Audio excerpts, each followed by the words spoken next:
The open-top limousine moved slowly through the crowded streets of Sarajevo on a sunny June morning in 1914.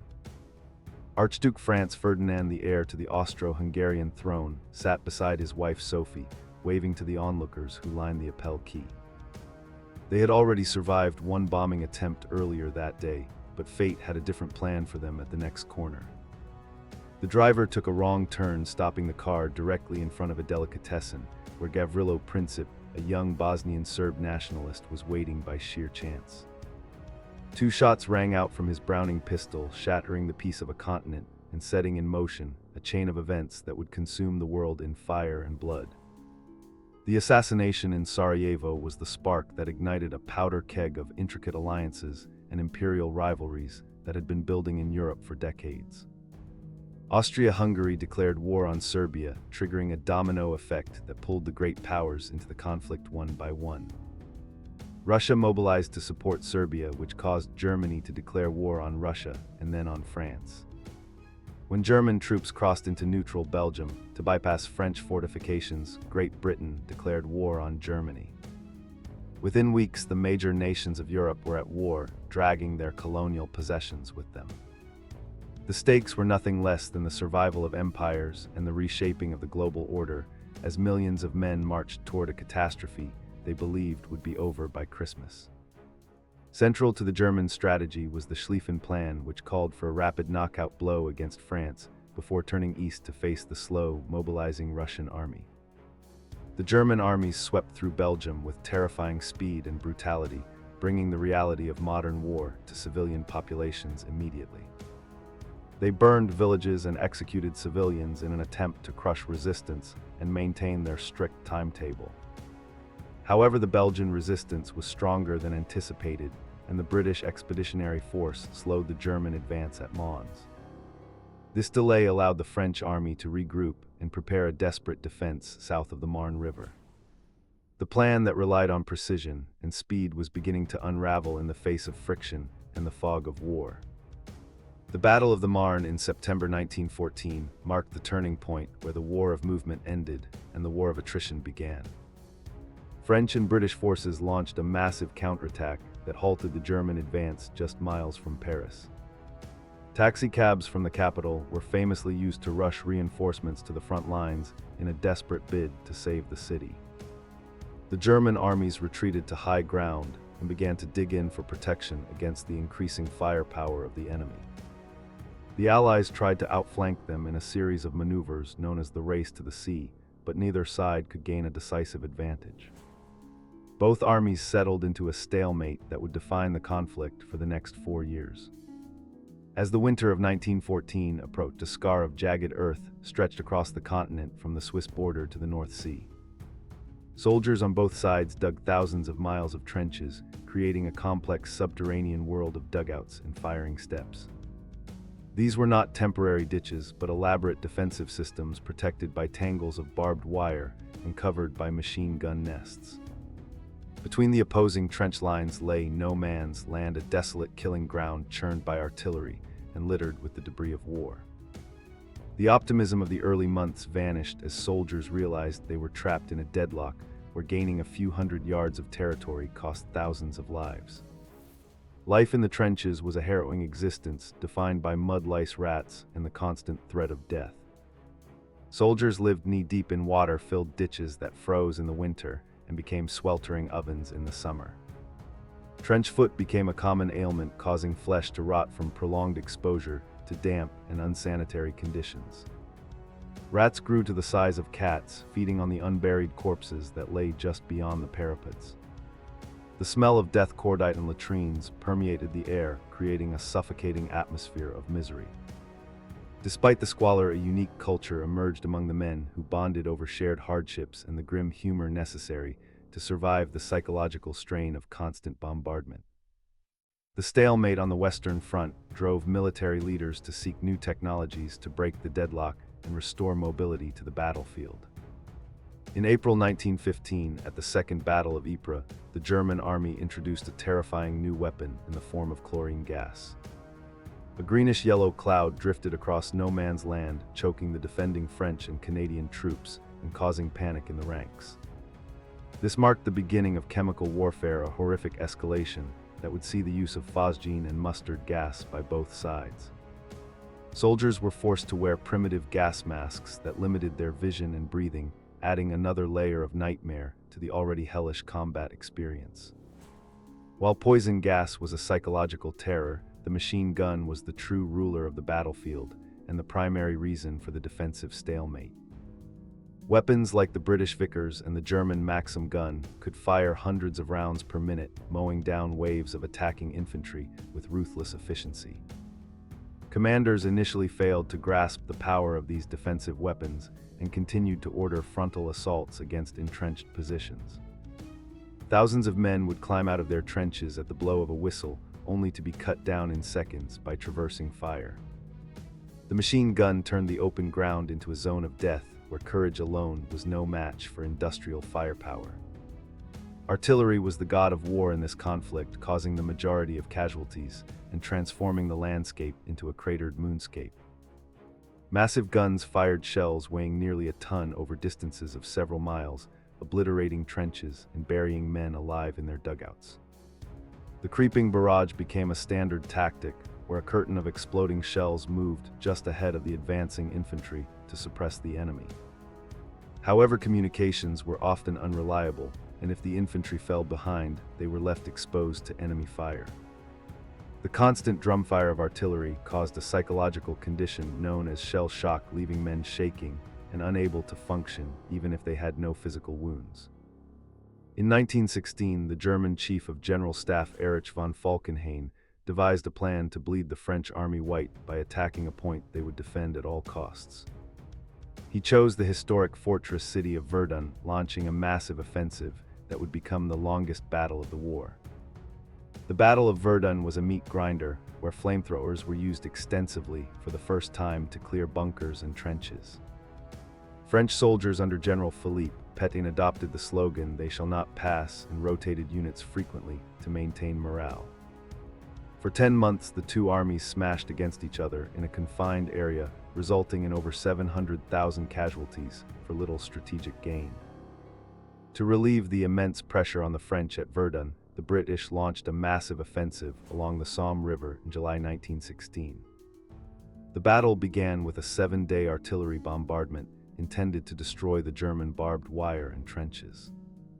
However, the German dugouts were deep and well constructed, allowing the defenders to survive the shelling largely intact. When the British troops went over the top on July 1st, they walked into a storm of machine gun fire. It was the bloodiest day in the history of the British Army, with nearly 60,000 casualties incurred before sunset. The Battle of the Somme dragged on for months, becoming a symbol of the futile slaughter of the war. The Eastern Front saw a different kind of war, where the vast distances prevented the deadlock of trench warfare seen in the West. The Russian army initially scored victories against Austria-Hungary, but suffered a catastrophic defeat against the Germans at the Battle of Tannenberg. The Russian forces were poorly equipped and often lacked rifles and ammunition, forcing men to scavenge weapons from the fallen. Despite their bravery and immense numbers, the Russian soldiers were led by incompetent generals and suffered staggering losses. The war eroded the stability of the Tsarist regime, leading to social unrest and hunger back home that would eventually trigger a revolution. The conflict expanded beyond Europe as the Ottoman Empire joined the Central Powers, threatening British interests in the Middle East and the Suez Canal. In an attempt to knock the Ottomans out of the war and open a supply line to Russia, Winston Churchill proposed a naval attack on the Dardanelles. When the naval assault failed, Allied troops, including the Australian and New Zealand Army Corps, landed on the Gallipoli Peninsula. The terrain was steep and unforgiving, leading to months of trench warfare on the cliffs overlooking the sea. The campaign was a disaster for the Allies, resulting in a humiliating evacuation and cementing a national identity for the Anzac nations. The war at sea was dominated by the British Royal Navy blockade, which aimed to starve Germany of food and raw materials. The German High Seas Fleet largely remained in port but sortied in 1916, leading to the Battle of Jutland off the coast of Denmark.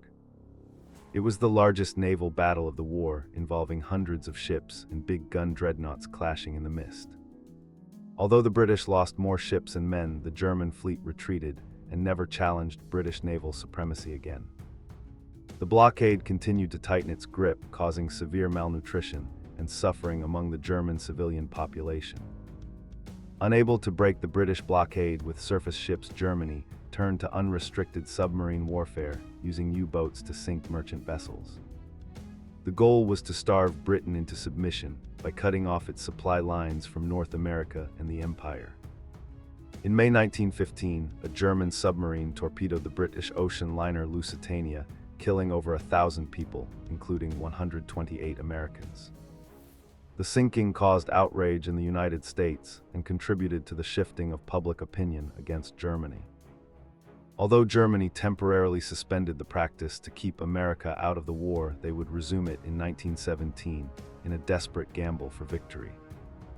The United States under President Woodrow Wilson had maintained a policy of neutrality, determined to keep the country out of the European conflict. Wilson won re-election in 1916 on the slogan, "He kept us out of war," but the situation was rapidly changing. The resumption of unrestricted submarine warfare and the sinking of American merchant ships tested American patience to the breaking point.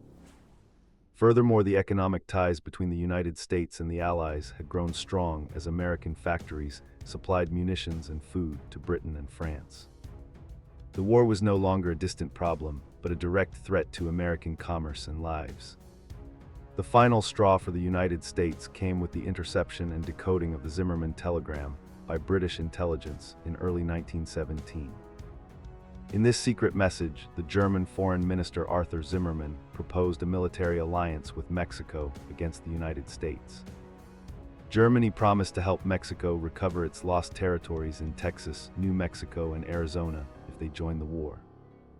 The publication of the telegram caused a firestorm of outrage across America and dissolved the remaining isolationist sentiment. President Wilson went before Congress and asked for a declaration of war, stating that the world must be made safe for democracy. On April 6, 1917, the United States formally declared war on Germany, bringing its vast industrial resources and manpower to the Allied cause. However, the American military was small and unprepared for large-scale warfare, requiring a massive mobilization effort. The Selective Service Act was passed to draft millions of young men, while the economy was reorganized to support the war effort. The arrival of the Americans came at a critical moment, as the Allies were exhausted and effectively bankrupt after 3 years of total war. The promise of fresh troops gave renewed hope to the French and British forces, who were near the breaking point. General John Joseph Pershing was appointed commander of the American Expeditionary Forces and given the task of building an army from scratch. Pershing was a strict disciplinarian who insisted that American troops fight as an independent army rather than being used as replacements for depleted French and British units. He focused on drilling his men in marksmanship and open warfare tactics, believing that the stalemate of the trenches could be broken. The first American troops arrived in France in June 1917, creating a spectacle as they marched through Paris. Their arrival was famously greeted with the declaration Lafayette, "We are here honoring the French assistance during the American Revolution." While the Americans mobilized, the situation on the Eastern Front collapsed completely with the Russian Revolution of 1917. The Bolsheviks, led by Vladimir Lenin, seized power and signed a peace treaty with Germany, ending Russian participation in the war. This allowed Germany to transfer hundreds of thousands of experienced troops from the east to the Western Front for one final offensive. The race was on between the German army trying to win the war before American manpower could be fully felt, and the Allies trying to hold the line. The spring of 1918 would decide the fate of the world. In March 1918, Germany launched the Spring Offensive, a series of massive attacks designed to split the British and French armies and drive them to the sea. Using new stormtrooper tactics that emphasized speed and infiltration, the Germans smashed through the Allied lines and made significant territorial gains. Panic spread in Paris as German long-range artillery began to shell the city. The Allies were forced to appoint a supreme commander, French Marshal Ferdinand Foch, to coordinate the defense. The situation was desperate, but the German advance began to stall as they outran their supply lines and suffered heavy casualties. The American troops saw their first major combat during the German offensive, proving their mettle at the Battle of Cantigny and the defense of Chateau Thierry. At the Battle of Belleau Wood, U.S. Marines and Army soldiers fought with ferocity in dense forest terrain to halt the German advance. The fighting was hand-to-hand and brutal, earning the Marines the nickname Devil Dogs from their German adversaries. The Americans suffered thousands of casualties, but they held the line and proved that they were a capable fighting force. The psychological impact of fresh American troops fighting with such vigor demoralized the exhausted German soldiers. By the summer of 1918, the German offensive had run its course, and the initiative shifted to the Allies.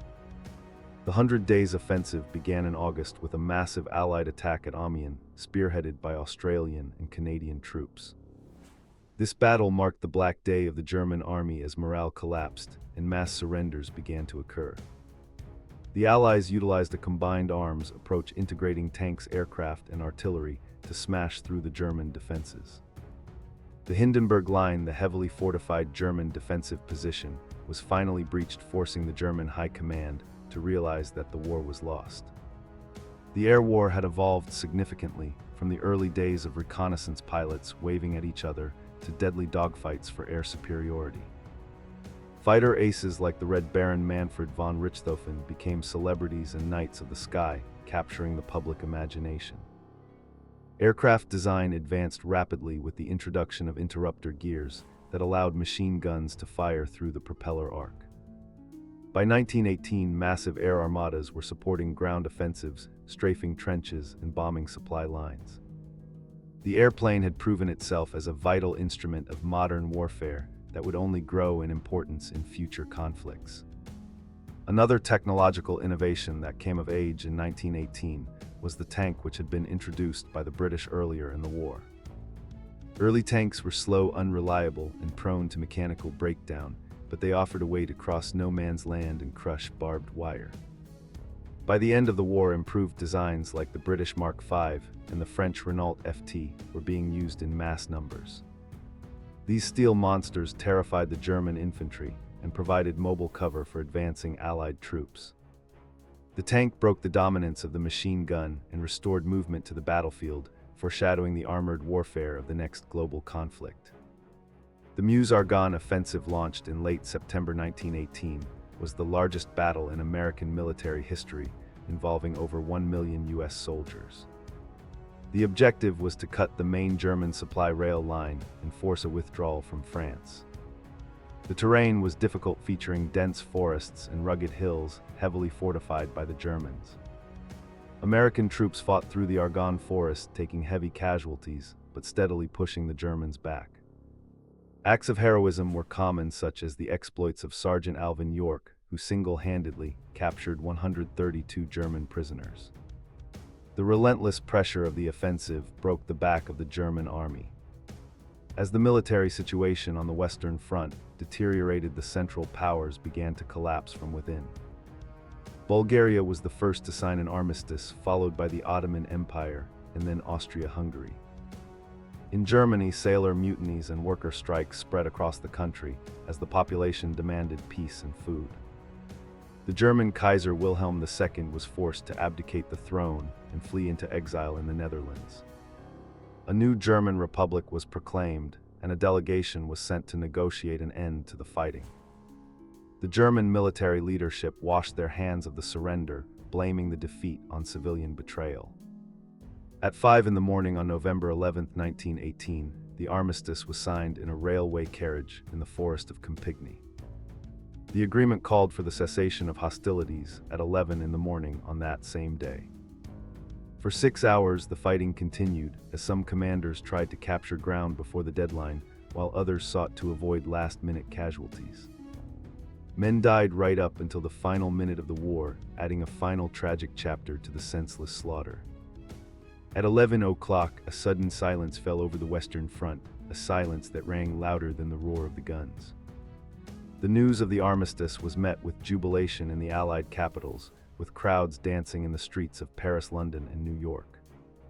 However, on the front lines, the reaction was often muted and somber as survivors processed the trauma of what they had endured. Men climbed out of the trenches and stood in the open for the first time in years, staring across no man's land at their former enemies. There was no great celebration among the soldiers, only a profound sense of relief and exhaustion. The Great War was over, but the world they returned to was forever changed. The peace conference that followed in Versailles was intended to build a lasting peace, but instead sowed the seeds of future conflict. The Treaty of Versailles imposed harsh penalties on Germany, including massive financial reparations and territorial losses. The war guilt clause, which placed full blame for the conflict on Germany, caused deep resentment among the German people. President Wilson tried to promote his 14 points and the creation of a League of Nations to prevent future wars, but the European powers were more interested in revenge. The map of Europe was redrawn, dismantling the Austro-Hungarian and Ottoman empires and creating new nations based on self-determination. The human cost of the First World War was staggering, with an estimated 9 million soldiers killed and 21 million wounded. Millions of civilians also died from starvation, disease, and military action. A generation of young men was wiped out, leaving a demographic void in France, Britain, and Germany. The physical landscape of northern France and Belgium was devastated, with entire villages erased from the map. The war also unleashed the Spanish flu pandemic, which was spread by troop movements and killed more people worldwide than the combat itself. The war shattered the illusion of European progress and civilization, leading to a sense of disillusionment known as the Lost Generation. Writers and artists like Ernest Hemingway and Otto Dix captured the cynicism and horror of the post-war world. The old social hierarchies were challenged as women who had worked in factories during the war demanded the right to vote. The conflict accelerated technological advancement in medicine, aviation, and communication, but at a terrible moral price. The optimism of the 19th century was dead, buried in the mud of Flanders fields. The United States emerged from the war as a reluctant superpower with a booming economy and a powerful military. However, the American public quickly turned back toward isolationism, rejecting the League of Nations and seeking a return to normalcy. The sacrifices of the American soldiers were honored with monuments and the creation of Veterans Day on November 11th. Yet the unfinished business of the peace treaties and the instability of the New World Order loomed on the horizon. The war to end all wars had sadly only set the stage for an even greater catastrophe 20 years later. Today, the legacy of the Great War is still visible in the scars on the landscape and the memorials in every town square. We remember the sacrifice of those who served not for the glory of empire, but for the man standing next to them in the trench. The poppies that grow in the fields of Flanders remain a symbol of remembrance and the fragility of peace. As we look back at the events of 1914 to 1918, we are reminded of the terrible cost of failure in diplomacy and the enduring resilience of the human spirit. The whispers of that time still speak to us, warning us never to forget the lessons of the past.